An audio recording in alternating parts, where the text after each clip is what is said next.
আপনি চাইতাছেন 2026 সালটা আপনার হোক, অথচ পাশের বাসার বিড়ালটা তো দূরের কথা, এই গরু আপনারে পাত্তা দেয় না। আজকের কথাগুলো শুনেন, গরু পাত্তা না দিলে অন্তত পাশের বাসার বিড়ালটা পাত্তা দিব। আমার এক বন্ধু আছে, কিরে বন্ধু নাম কমনি, নামটা বলা যাইব না, ধরে নেন নাম আবুল। জীবনের উদ্দেশ্য নিয়ে খুব প্যারা খাইতেছিল, তো হঠাৎ করে একদিন রাত্রে কি করলো, এই দেখেন কি করে। চিন্তা করলো না এমনিতে তো জীবন চলে না, জীবন একটা রুটিনে চালানো দরকার। একটা খাতা নিল, একটা কলম নিল, নিয়া বৈশা গেল এই বছরের মধ্যে তার 5টা বাড়ি বানাইতে হইব, 5টা গাড়ি কিনতে হইব, প্রতি মাসে 5 লাখ টাকা ইনকাম করতে হইব, জিম করে বডি একদম ফিট করে ফেলাইতে হইব, সকাল 4টা বাজে ঘুম থেকে উঠবো, ওইটা ফ্রেশ হইব, 6টা বাজে নামাজ পড়া, তারপরে 3 ঘন্টা দৌড়াইবো। তারপরে যখন সকাল 4টা বাজে অ্যালার্ম বাজে মোবাইলে, তো মোবাইলটা কোনো রকম খুইজা এমন থাপ্পড় মারে মোবাইল রে, মানে মনে হয় মোবাইলটা তার পৈতৃক সম্পত্তি দখল করতে আসছে। যখন তার ঘুম ভাঙে তখন সূর্য তার মাথার উপরে উঠে যায়। 3 ঘন্টা দৌড়াইব তো দূরের কথা, টয়লেট পর্যন্ত যাওয়াটা তার কাছে হিমালয় বিজয় করার মতো হয়ে যায়। এই সমস্যায় শুধু আবুল একা না, আরও অনেকেই এই সমস্যার মধ্যে আছে, এই সিস্টেমের মধ্যে আছে, এই চক্করের মধ্যে আছে।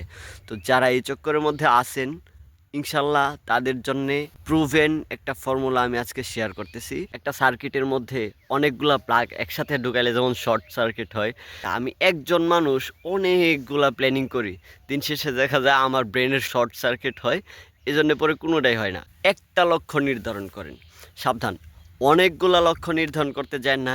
এতগুলা বছর পার করছেন, অনেকগুলা লক্ষ্য নির্ধারণ করছেন বা করতে চাইছেন, দিন শেষে বছর শেষে গিয়ে আপনি দেখছেন একটাও অর্জন হয় নাই।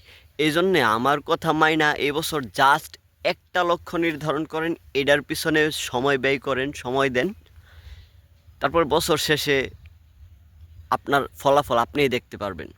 যেভাবে শুরু করবেন, বড় একটা কাগজ নেবেন, নিয়ে একটা বড় মার্কার পেন নেবেন, নিয়ে আপনার লক্ষ্যটা ওই একটা লক্ষ্য বড় করে লিখবেন, লেখা আপনার মোবাইলের ওয়ালপেপারে লাগাইবেন, টয়লেটের ভিতরে লাগাইবেন, বিছানার নিচে লাগাইবেন, বালিশের মধ্যে লেখা রাখবেন, যত জায়গায় আপনি যান সব জায়গায় লিখবেন।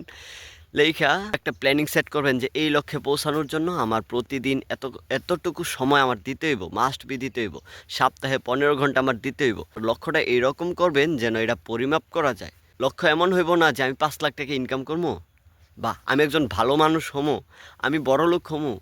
এটা খুব লেম একটা লক্ষ্য, এটা কোনো লক্ষ্য না।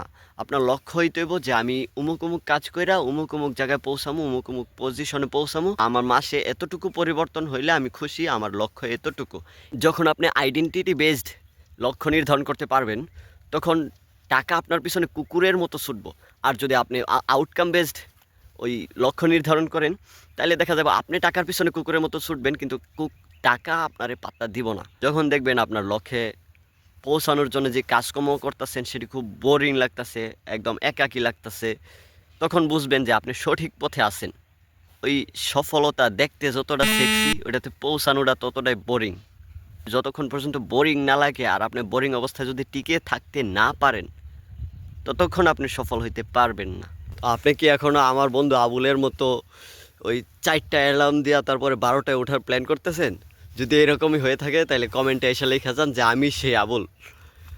আর যদি তা না হয় তাহলে আপনার লক্ষ্যটা লেখেন, একটু চিন্তা করেন, এই ভিডিওটা শেষ হইলে পরে আপনি স্টপ, জায়গায় থামেন, আর স্ক্রল করেন না। স্ক্রল করে জীবনে কী পাইছেন? স্ক্রল করা বাদ দিয়া আপনার লক্ষ্যটা লেখেন, একটু চিন্তা করেন, অন্তত একটু চিন্তা করেন, না লেখলে অন্তত একটু চিন্তা করেন, রাতে সময় নিয়ে লিখবেন, পরিকল্পনা করবেন, ইনশাল্লাহ ভালো কিছু হইব।